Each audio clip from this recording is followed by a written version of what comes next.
There is a mouse in the house. There is a mouse in the house. There is a bee in the tea. There is a bag on the head. There is a poop in the cup.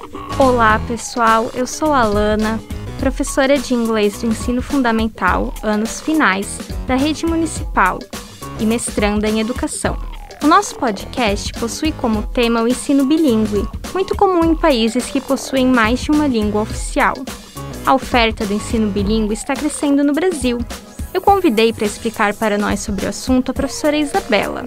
Ela é professora de inglês do 2º ano do ensino fundamental de uma escola internacional. A Isabela possui uma dissertação que possui também o ensino bilíngue como tema, intitulada Bilinguismo e Educação Bilíngue, uma meta-análise em produções científicas das áreas de educação e linguagem. E atualmente está desenvolvendo a sua tese no doutorado em educação, que tem como temática formação docente. Isabela, muito obrigada por participar do podcast.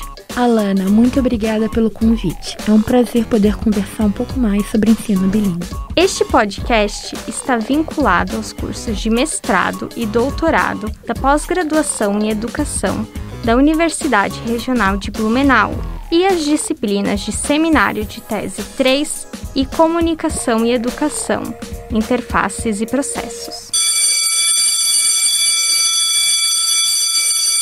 Para iniciar a nossa discussão, eu trouxe alguns e-mails com dúvidas sobre o ensino bilíngue, para a gente aproveitar aqui a presença da professora Isabela para esclarecer para nós. Então, vou começar com a leitura da primeira dúvida. Bom dia, professoras! Eu sou professora de língua inglesa há alguns anos, mas nunca trabalhei no ensino bilíngue. Fico na dúvida de qual abordagem devo utilizar nas aulas agora no ensino bilíngue. Olá, colega! É um prazer ter o seu e-mail aqui.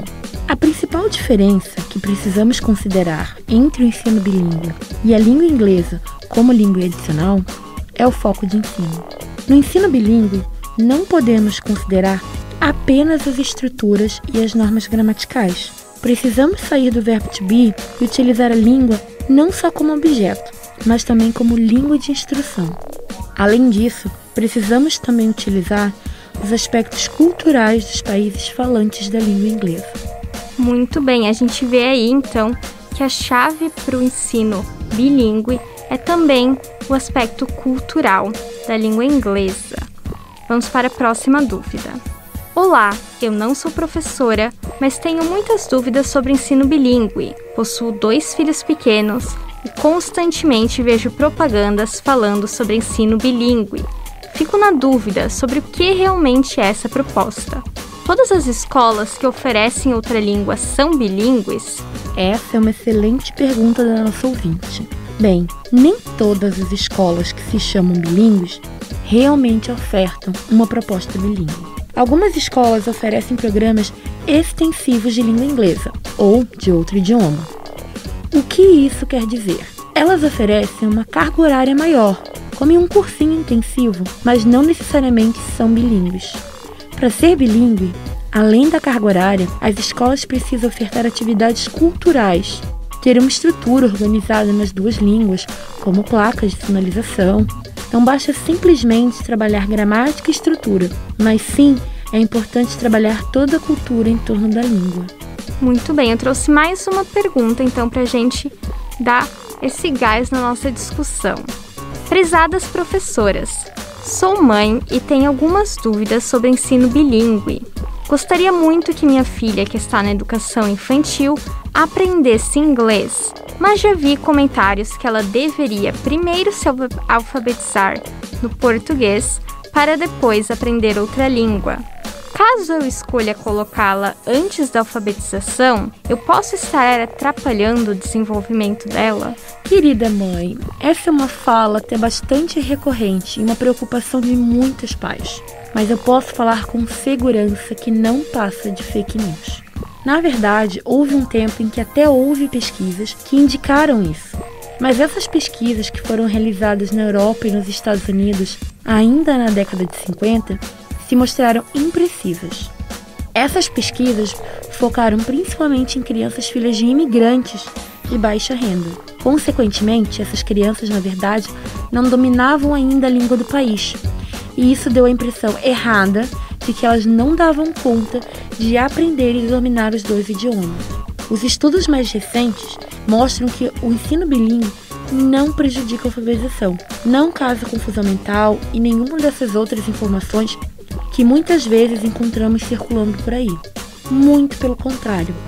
O aprendizado de duas línguas ao mesmo tempo pode refletir no aumento do vocabulário, na velocidade do pensamento, sem falar em outros aspectos sociais, como o maior controle das próprias emoções e, claro, a tolerância com a diversidade.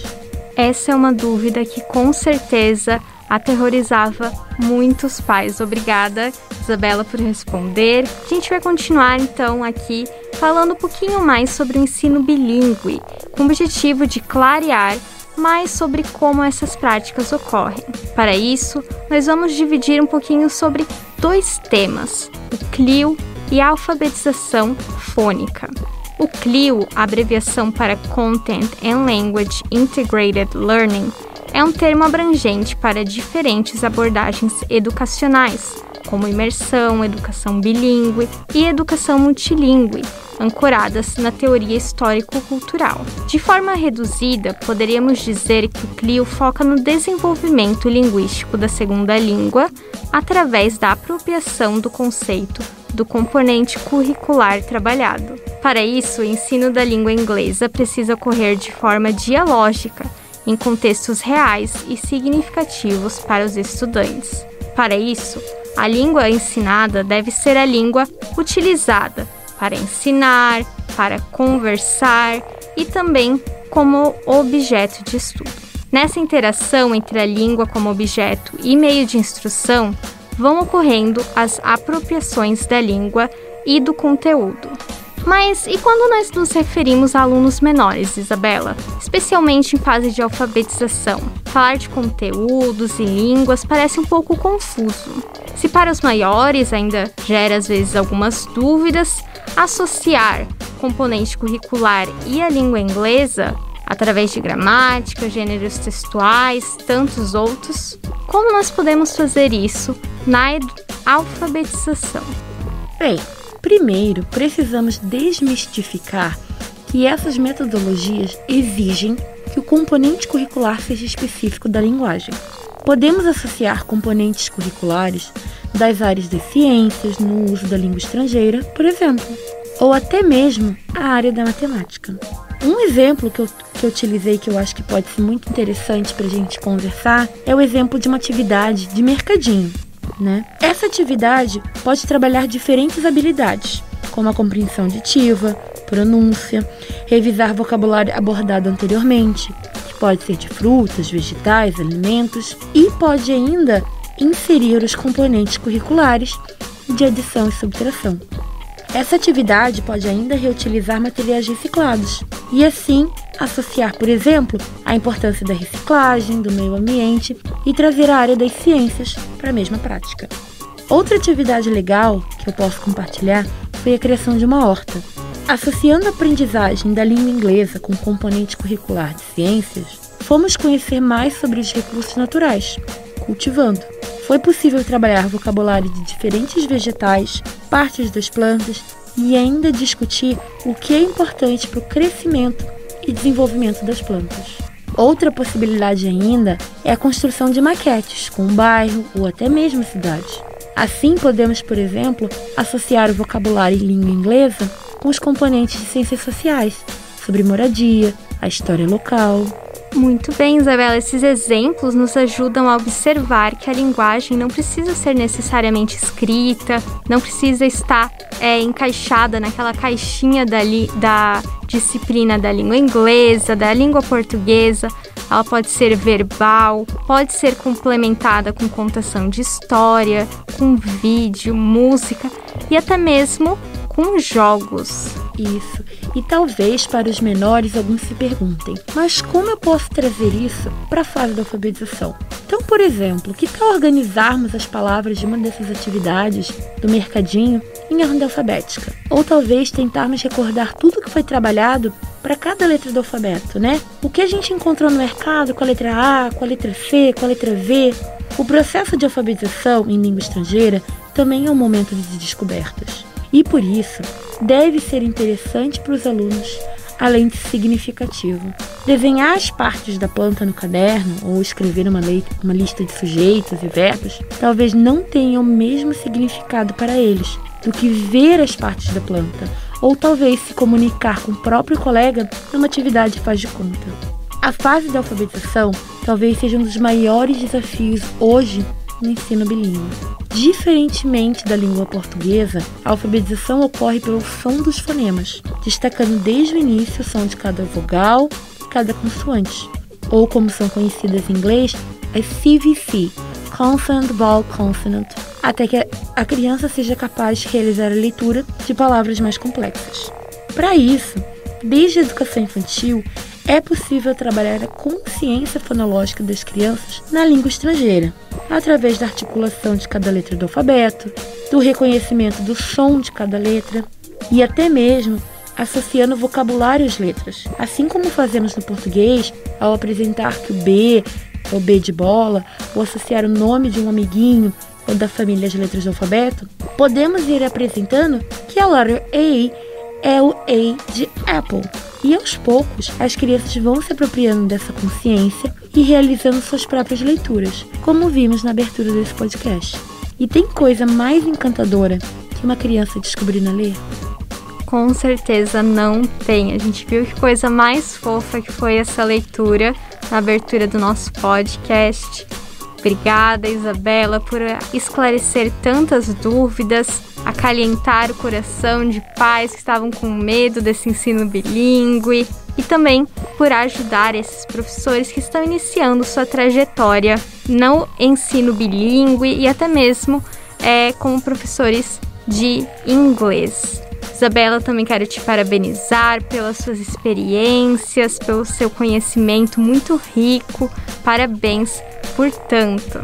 Eu mais uma vez gostaria de agradecer o convite, Alana, de estar aqui podendo contar um pouco mais sobre o ensino bilíngue. Então, para encerrar o nosso podcast, eu e a Isabela, nós selecionamos alguns sites e algumas leituras para pais e professores que estão interessados no ensino bilíngue. O primeiro site que eu gostaria de indicar para vocês é o Super Simple Songs. Ele é ótimo para pais e professores que querem introduzir o inglês em suas casas e em suas salas de aula. O site disponibiliza diversos materiais, como flashcards, atividades e músicas que as crianças adoram. Para as crianças menores que ainda estão em fase de alfabetização, recomendamos o canal do YouTube Alphablogs, que possui vídeos ensinando os fonemas em língua inglesa de forma lúdica. O canal também do YouTube Numberblocks também é muito interessante para as crianças menores, que podem se apropriar da língua inglesa e ao mesmo tempo trabalhar conceitos matemáticos. Para professores que buscam leituras para aprimorar as suas práticas, recomendamos os livros Teaching by Principles, do autor Douglas Brown, de 1994, The Practice of English Language Teaching, escrito por Jeremy Harmer, de 2001, e An Introduction to Teaching English to Children, da autora Susan House, de 1997. Muito obrigada pela atenção. There is a bug on the rug. There is a fox in the box. There is a goat on the boat. There is a bear in the hair.